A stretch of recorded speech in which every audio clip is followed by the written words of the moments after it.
Hey there everyone, welcome back to Utility Sports, and in today's video we're going to be discussing the rumors circulating around the NBA right now that Kyrie Irving is potentially recruiting Lakers forward LeBron James to the Dallas Mavericks in what would be, in my opinion, the greatest Uno reverse card play of all time, where all the rumors have been Kyrie to LA, Kyrie to LA. Would LeBron James potentially go to the Dallas Mavericks? We're going to break that down in this video. As you know, I'm a Dallas Mavericks fan myself, so I have a really good understanding of this team in comparison to where they are in the league. Of course, they are coming off a very disappointing season, and I think a lot of people would look at this as a fantastic addition because it's LeBron James, one of the best players to ever play the sport, which of course you'd have to consider in a short-term move. But I want to break down both the short-term and long-term benefits and also some of the short-term shortcomings and long-term shortcomings that I think everyone could probably look into as apparent reasons to maybe not make a trade for LeBron James, even if Kyrie Irving can potentially coerce him into joining the Dallas Mavericks alongside both himself and Luka Doncic in an attempt to form a big three. If you guys are new here or just enjoy the content, make sure to smash the like button, subscribe to the channel for more content. Would love to have your support on the channel. And without further ado, let's jump into our video preview where we're going to break down everything we're going to look at for this Mavericks offseason now that could potentially be star-studded. First of all, we're going to look at the actual report that came out from Shams Charania surrounding Kyrie Irving potentially recruiting LeBron James. We will then look at the Dallas Mavericks asset collection. What do they have to offer the Los Angeles Lakers? We'll also talk kind of about the leverage situation between LeBron and the Lakers. Who has the upper hand when it comes to forcing what they want? Can the Lakers just naturally hold on to him and say, too bad, so sad, you're on our team? Or does LeBron James have the leverage to work his way out of LA if he so desires? We'll also talk about the reality of this a little bit too as we go. We'll look at the Mavericks lowball offer then. What's kind of the getting into the door price? How do they open the door? What would the Lakers at least 100% need to execute a deal around probably the most prominent name still in the sport today? And we'll also look at the Mavs' best possible offer, and we'll kind of discuss whether or not it's somewhere in the middle. What does it really take? And should the Mavericks even offer that best possible offer? There's going to be some people who believe, hey, the Mavericks don't have that much to offer. I think they have a pretty decent amount to offer. The issue is if they offer it, they're left kind of bare. So we'll talk about that in this video as well, and then we'll finalize the video by analyzing LeBron James' fit in Dallas alongside Kyrie Irving and Luka Doncic. I think a lot of people are going to say, hey, that's a big three, that's really formidable. Could that make some noise in the West? And does it give the Mavs a better chance of winning the title than they currently possess?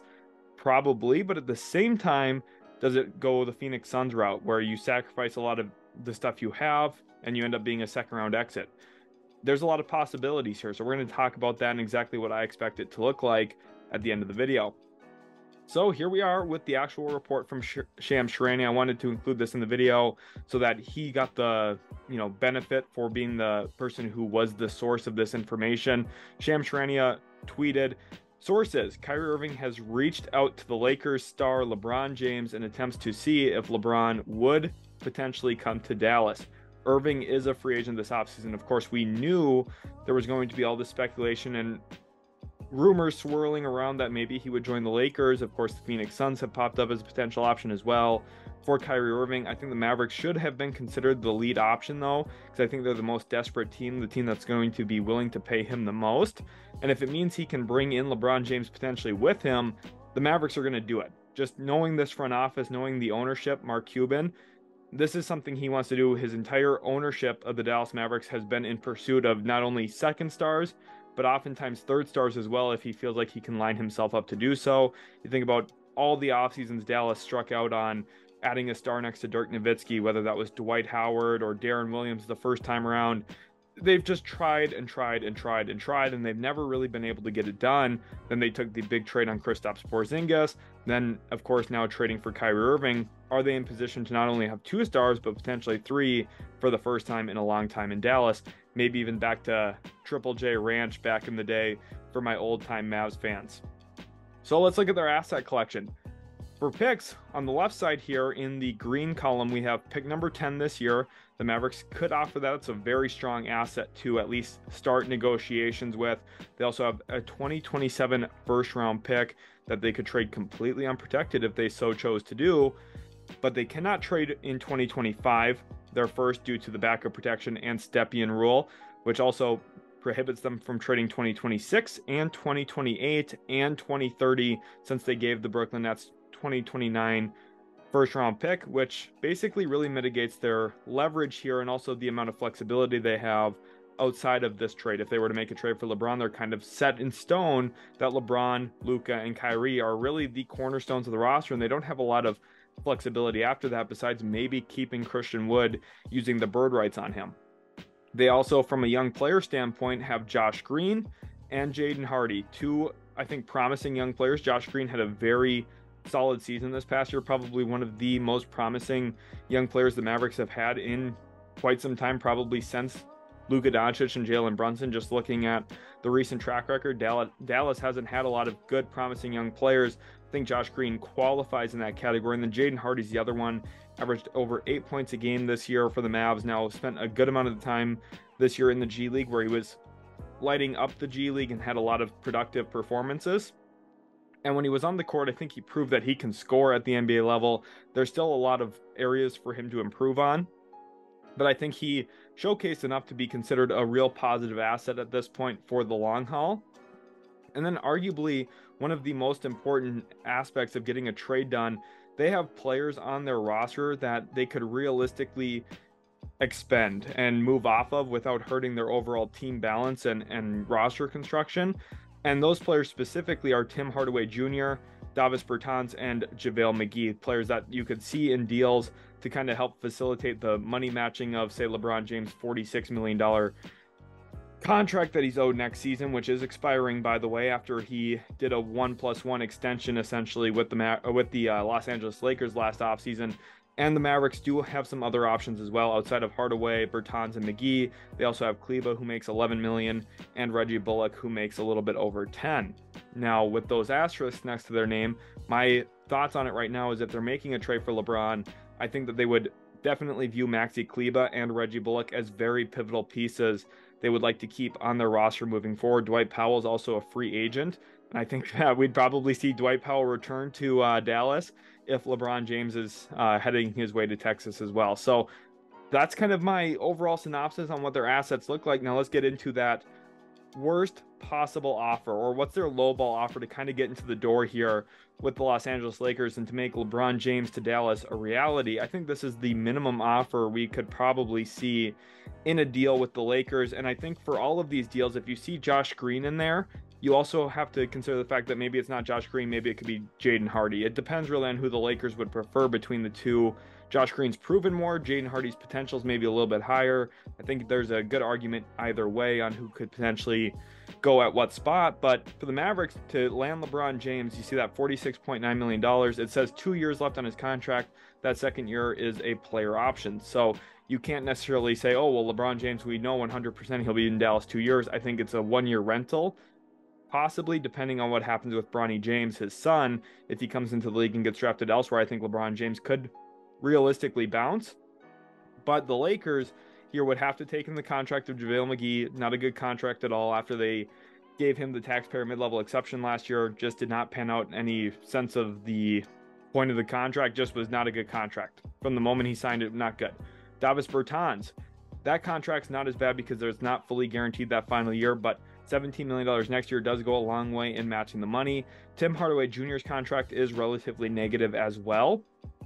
So again, this is not a great offer just from the standpoint of some of the existing veteran players the Lakers are receiving back. And this is a team that was just in the conference finals.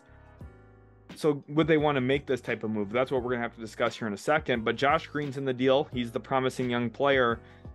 And pick number 10. The Lakers currently possess pick number 17 this year. So then after making this type of trade, they would have 2 top 20 picks to potentially surround Anthony Davis and some of the other pieces that the Lakers currently possess on their roster. You know, it's one of those things where you want to know if the Lakers have leverage or not. It's really hard because LeBron James hinted potentially at retirement. And I think realistically, out of everybody in the league, LeBron James is arguably the most powerful player of all time in terms of his impact on front office decision-making and just his ability to control and get to where he wants to get to. There's never been a moment in his career where he's played for a team that he hasn't wanted to play for. He left Cleveland when he wanted to go to Miami. Everyone has opinions and feelings about that. I think it was a good move for him. He won 2 titles, made it to 4 of them. Then afterward, he went back to Cleveland when he thought, well, this Miami thing, it was fun. I liked it here, but I want to go back to Cleveland and try and bring a championship there. He dipped for Cleveland. Once he's a free agent, he makes his decision. He's never been traded before. And then once he felt like his time in Cleveland was winding down, he said, hey, look, I'm going to go with my family and I'm taking him out to Los Angeles. We're going to enroll Bronny James in Sierra Canyon and we're going to live out on the West Coast. And I think he's been very happy with that decision. But when he does have a change of heart and a desire to change locations, he's had no problem doing so. So I don't think that it's fair to say the Lakers have leverage here, because LeBron James can arguably say, hey, if you're not going to trade me, I'll retire. I'll sit around and wait for a year. He could rehab his body, kind of get healthy. We know he's dealing with a foot injury right now that I'm sure he's having surgery on. Maybe even at the time I'm recording this, he could be. And just realistically, he could sway things with what he wants to have happen. If he wants to be in Dallas, he'll probably end up in Dallas.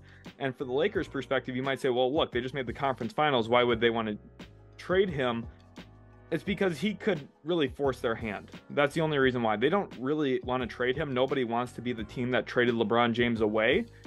But I think realistically, if you're the Lakers, you also have to look at the fact LeBron James is going to turn 39 years old this next season. He's been very injury riddled over the past couple of years, which is very atypical for what his whole career looked like. Just holistically, he was not a very injury prone player. In fact, he was kind of the opposite of that. But at this point of his career, just with the age, I think it's catching up to him a little bit. He's still phenomenal for his age. I'm not slandering LeBron James at all. He's still one of the probably 10 best players in the world. But his health has deteriorated just a little bit, which it's okay. It's not necessarily the worst thing in the world. He's had such a phenomenal career that this is not a stain on his resume at all. The fact that he's been missing games, I just don't believe that you can really fairly look at it that way. And for the Mavericks, you are getting one of the best players of all time.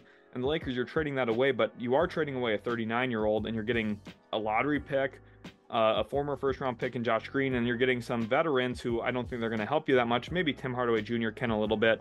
Bertans and McGee, basically negatives in this deal, but you are getting, again, a lottery pick for a 39-year-old, which is something we have basically never seen. I haven't done the research on that, but it's a pretty safe bet that we haven't seen that maybe ever, and if we have, very rarely do we see something like this. But let's pivot to the Mavericks' best possible offer, because I do think it's worth considering what could the maximum be that the Lakers acquire for LeBron James. And that would be something along the lines of JaVale McGee, Davis Bertans, Tim Hardaway Jr. in there again to match the money. But then you also get the combination of both Josh Green and Jaden Hardy, not one or the other, which was kind of what we talked about in the low offer, what gets you in the door. The best offer includes both of them, which I think the Lakers would have a lot of interest in. Gives them a young guard and a young wing to potentially build the future around, whether that's around Anthony Davis or not. Maybe the Lakers would even pivot off of AD, send him out of town, and get in more assets and more picks and more young players, which would be an interesting team building perspective for Rob Pelinka. Now, I wouldn't trust him to be the guy to lead the Lakers where they want to go, but maybe they do. Maybe the Buss family still trusts him. And then 2023 pick number 10 in this year's draft would be included, and that 2027 first still included. As you can see here, Fanspo projects the Mavericks would win 3 more games. I think LeBron would have a better impact than that for this first season, because I think, it's LeBron James. He's such a smart, good player still that he is going to have a positive impact. And yes, I know the Lakers were kind of so-so with him this year, but in the playoffs, especially with how the playoffs concluded, we saw that LeBron James still does have a lot to give to a team. He had a masterful final game. I know that final possession is what's going to stick in everybody's mind about kind of getting blocked at the rim on what was a phenomenal defensive possession by the Nuggets to get to the NBA Finals. I just don't think it's fair to look at that one possession. Without that game from LeBron, that the Lakers aren't even competitive in that series or in that game at all. So I think, for LeBron, who I think he is aging out of the league quite a bit, just from where he was, and that's not fair to him either. Listen, his peak was so incredible that right now he's nowhere close to his peak, but he's still really, really darn good at basketball. And this would make the Mavericks better in the short term, but I don't know if I'd be willing to offer that best offer. And in fact, I'm not even sure if I'm willing to offer that low offer. How do you get into the door type of offer? Because in my opinion, this is from our Twitter, links in the description. Go give us a follow on there. The Twitter's been growing a lot lately, so shout out to everyone following on Twitter. But what I said was, for what it's worth, LeBron coming to Dallas would be, one, very fun. Two, it would make Dallas a lot better right now. And three, it would give Dallas a significantly better chance at winning a title in the short term, because right now I just don't think this team is good enough. They don't have a lot of elements to winning that you need. You need players who can protect the rim, rebound. They need more shooting. They need a lot of different things. And star power, does that make up for it? Maybe. We're going to discuss that a little bit later on. But I do think the most important part of this, making a move for LeBron James probably would hurt Dallas's future long term, especially if they have to give up some of those meaningful assets, whether that's Hardy, Josh Green, one or two of those first round picks. And because of that, Dallas by the year 2027, 2028, and 2029 could look like a completely different franchise with a whole new, cast of faces on the roster, including potentially no more Luka Doncic on the roster if this whole thing plays out pretty poorly. It's kind of scary. It really is. So that 2029 first that they currently owe to the Brooklyn Nets for the Kyrie Irving trade, that could be a really valuable asset. And if I'm the Brooklyn Nets, I'm not really trading that right now. I think I would like to hold on tightly to that pick. And if I was another rival team, I would be calling Brooklyn and say, hey, what player on my roster could get me that asset? Because I would see if Brooklyn's trying to win, and maybe if I could land that Mavericks pick, because I do think down the road the Mavericks could end up being a really bad team if they executed a trade like this. So I want to be very clear here. I think the Dallas Mavericks giving up assets for this version of LeBron James at his age, again, he's going to turn 39 years old December 30th in 2023. I think it would be terrible team building long term, and I think it's another example of Mark Cuban and Nico Harrison continuing to build a team like they're playing NBA 2K. You think about a young kid loading up NBA 2K, playing on his Xbox or PlayStation, and the first thing they usually do is they go to the trade finder and say, how do I get LeBron James? Or how do I get Damian Lillard? How do I get this player, that player? How do I build a team with all stars? And then they have to end up filling out their roster with a whole bunch of minimums, because they don't really understand how team building works and kind of the elements that teams need in terms of shooting, floor spacing, guys who can attack closeouts, guys who are competent defenders. And so far, the Mavericks have built that same way. They traded good players to get stars. And every time you trade one or two or three good players to get one star, you're sacrificing your depth, not only because of the amount of players you're giving out, oftentimes 2-for-1 or 3-for-1 deals, but you're also limiting how much ability you have to add other pieces to that roster because of where you're moving financially. Paying one guy $47 million, especially when he's about to turn 39 years old, I think would be something that extremely limits the Dallas Mavericks long term, especially if they do commit to Kyrie Irving and keep Luka Doncic, of course, on the roster. That's like the no-brainer decision. The Mavericks then have $140 million roughly, or nearly, tied up to those three players. And it's going to be really hard to build a team, especially with this new CBA and kind of the direction the Mavericks are heading, to really have a good completed roster, especially given the fact that Maxi Kleber makes over 11 and that Reggie Bullock makes over 10 million. You're looking at a payroll of $160 million for 5 guys. Then you have to make a decision on Christian Wood. There's a lot of issues, but at the end of the day, I do think it would be fun. And if LeBron James was in Dallas, I maybe shouldn't say this out loud so Mark Cuban doesn't pull the trigger, but I would buy all of the jerseys of LeBron James, because LeBron James is one of the best players ever, and very rarely do you have the opportunity to have that guy on your roster. Now, the question is, does this end up like Patrick Ewing at the end of his career? I don't think so. I think LeBron keeps himself in significantly better shape. He's a significantly better player at this stage of his career than Patrick Ewing was at the end of his. But it's just one of those things. I'm just not sure. This isn't the same as Amari Stoudemire in Dallas. It's not. But are the Mavericks good enough? And that's where we really get into fit. And my one concern about fit here with the Dallas Mavericks is, does LeBron fit? Because I think there's going to be some issues with who has the ball in their hands. I think that's going to be the one thing you hear across a lot of talk shows. You're going to hear a lot of people mention that. I think that's the no-brainer element to this. Does LeBron fit with Luka Doncic? Because both of them are very ball dominant and kind of in different ways. Luka Doncic, of course, such a good shot maker. There's some comparisons between these two guys, but I think one of the biggest differences is LeBron James can kind of alter and change his pace of play. And I mean that positively, because sometimes, and we've seen his teams in the past, be really great transition teams that get downhill fast. They work in transition, throw a bunch of hit-ahead passes, LeBron James himself has been such a phenomenal transition player for his entire career. In fact, one of the best to ever play in the transition game, just with his pure force and ability to get downhill. I mean, whether it's throwing lobs, finishing lobs, he's done it all in transition. And I think Kyrie Irving and LeBron James would kind of get back to where they were in Cleveland a little bit to a lesser extent, just because of LeBron's age. But Kyrie Irving likes to play fast as well. And I think there's already kind of a divide in the team because Kyrie Irving and the rest of the roster wants to play fast, but Luka Doncic, very EuroLeague-esque, which doesn't surprise anyone because that's where he began his professional career, was in the EuroLeague. He was an MVP in the EuroLeague. He likes to play slow. He plays a slowed down style of game. Because of that, the Mavericks typically finish in the bottom two in transition points a game, fast break points a game, and just overall pace of play. They're a very slow team. Now, there are some positives. They don't turn over the ball very much, but at the same time, they don't get very many easy baskets either.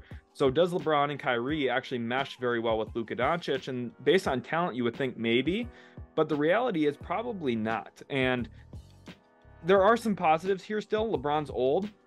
Luka Doncic being able to kind of carry the offense a bit, especially in games that LeBron James is out. It's phenomenal. But think about that. That was the whole point of trading for Russell Westbrook from the Lakers' perspective.